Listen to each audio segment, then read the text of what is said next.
Dans les années 50, quand l'URSS et les États-Unis émergent comme les deux grandes superpuissances, la technologie des missiles balistiques arrive sur le devant de la scène.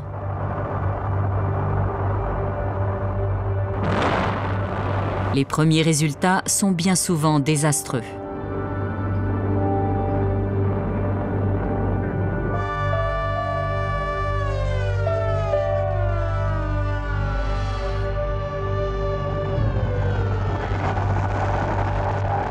Comme les États-Unis peuvent lancer leurs missiles depuis l'Europe, ils développent des armes à courte portée.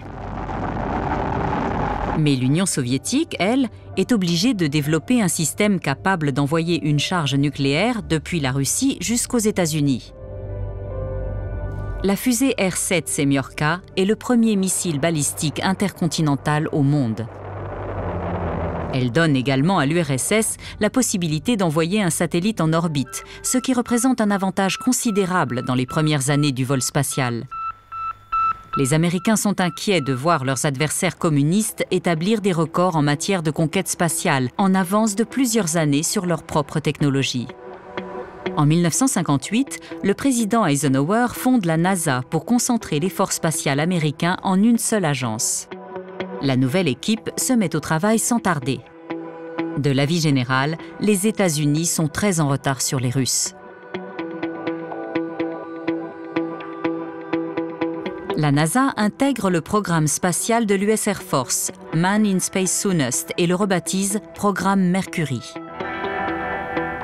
Les ingénieurs commencent à développer une capsule en titane capable d'accueillir un être humain dans le vide spatial et de supporter les températures extrêmes générées par une rentrée dans l'atmosphère.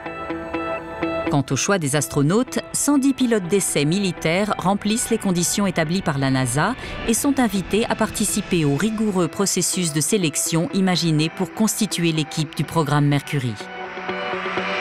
En plus d'être des pilotes qualifiés qui ont plus de 1500 heures de vol à leur actif, les candidats doivent être ingénieurs de formation et avoir moins de 40 ans au moment de la sélection.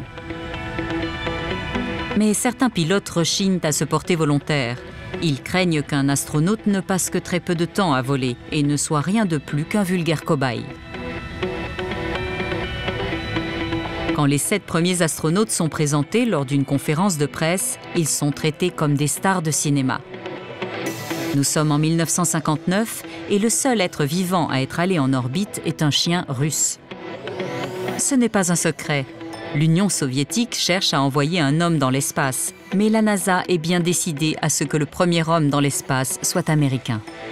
Elle commence donc à modifier le missile Redstone.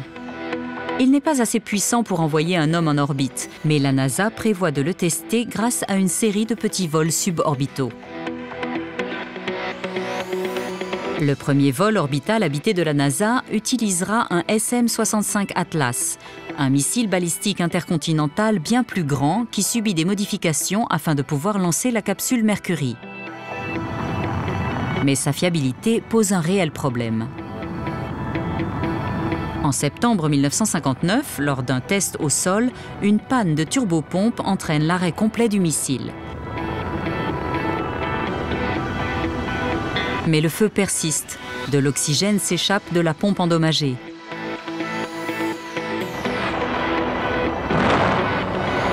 La réparation des dégâts causés à la zone de lancement prendra 7 mois. Pour parer au risque d'explosion des fusées, un système d'évacuation d'urgence est mis en place.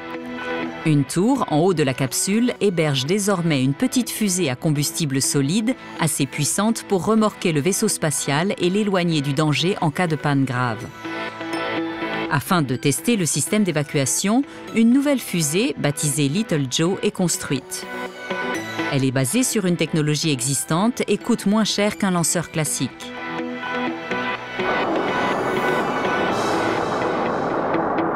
La tour de sauvetage est testée au sol sous pression dynamique maximum, puis à très haute altitude.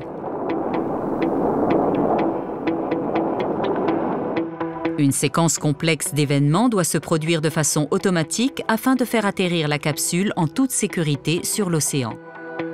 Cette séquence posera des problèmes plus tard dans la phase de test.